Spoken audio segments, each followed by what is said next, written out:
भाजपा की सरकारें जो हैं अमीरों के लिए चलती हैं, इसमें गरीब के लिए, मिडिल क्लास के लिए कोई सोच नहीं है। चाहे पेंशन की बात करें, चाहे आप जाति जनगणना की बात करें, मौन हो जाते हैं, कुछ कहते नहीं हैं। आपका ध्यान इधर उधर भटकाने की कोशिश करते हैं। कभी धर्म की बात करेंगे, कभी कोई और बात उठाएंगे जिससे आपके जज्बात जुड़े हैं। लेकिन जब सही बात आती है, जिससे आपके अधिकार बनेंगे, जिससे आप मजबूत बनेंगे, तो मौन हो जाते हैं। इनसे पूछिए क्यों नहीं कर रहे हैं जाति जनगणना। आज मैं यहां खड़े हुए घोषणा करना चाहती हूं, बघेल जी से मैंने बात की है, अगर हमारी सरकार दोबारा छत्तीसगढ़ में आएगी तो बिहार की तरह यहां भी जाति जनगणना कराई जाएगा।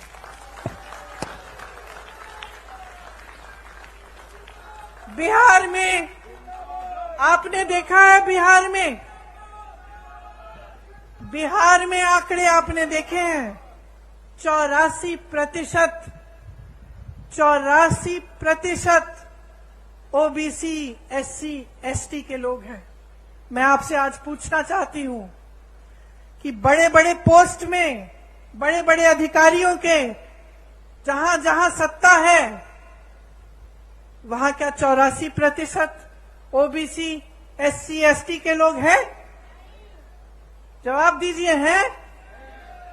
क्या उनका अधिकार नहीं है?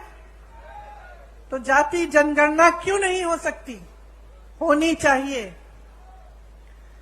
देखिए, जब आपकी काम की बात होती है, ये लोग मौन हो जाते हैं, या फिर जैसे मैंने कहा, आपका ध्यान कहीं और भटकाने की कोशिश करते हैं। देश का किसान आज मात्र 27 रुपए एक दिन में कमाता है। सुन लीजिए, आप यहां किसान बैठे हैं, यहां आपकी सरकार आपकी सहायता करती है, बिजली, पानी, सुविधाएं आपको मिलती हैं। देश भर में किसानों को मजबूत करने के बजाय किसानों की कमर तोड़ी गई है। आज देश भर में किसान एक दिन में 27 रुपए कमाता है। और अडानी जी, जिसका जिक्र आपने किया, बड़े बड़े उद्योगपति कितना कमाते हैं बताओ? 1600 करोड़ रुपए एक दिन में एक आदमी कमा रहा है। 1600 करोड़ रुपए एक दिन में वो कमा रहा है। 27 रुपए आप कमा रहे हैं। आपकी संपत्ति उसको दी जाती है, जब आपका नंबर आता है तो कहते हैं पैसा नहीं है। ये सरकार चल रही है इस देश में। आप क्या अपने प्रदेश में भी ऐसी सरकार चाहते हैं? क्या आप अपने प्रदेश में एक ऐसे मुख्यमंत्री को लाएंगे जो सबसे पहले अपने लिए सारी संपत्ति बटोरने का काम करेगा और आपके हाथों में कुछ नहीं देगा? हमारे प्रधानमंत्री जी को देखिए, जैसे बघेल जी ने कहा, देश की सारी संपत्ति अपने अरबपति मित्रों को दे दी। लाखों करोड़ों के इनके कर्ज माफ कर लिए। जब किसानों को के कर्ज को माफ करने की बात उठती है तो कहते हैं कि पैसा नहीं है। यहां छत्तीसगढ़ में कांग्रेस की सरकार ने कर्ज माफ करने का काम 24 घंटों के अंदर अंदर किया। इन्होंने क्या किया? प्रधानमंत्री जी अपने लिए दो हवाई जहाज खरीदते हैं। 8,000 करोड़ का एक हवाई जहाज अपने लिए।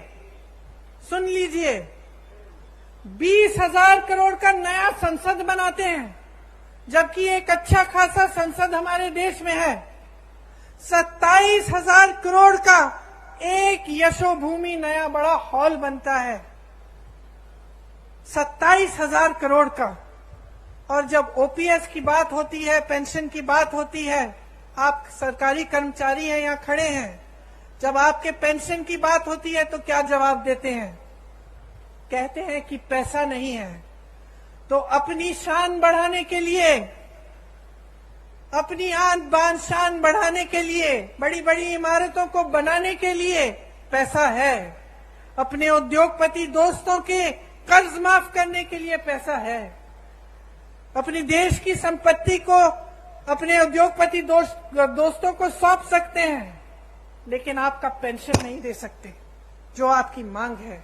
आज छत्तीसगढ़ की सरकार आपको पुराना पेंशन दे रही है, क्योंकि जब नीयत सही होती है तो जो जनता के लिए अच्छा होता है वो सरकार करती है।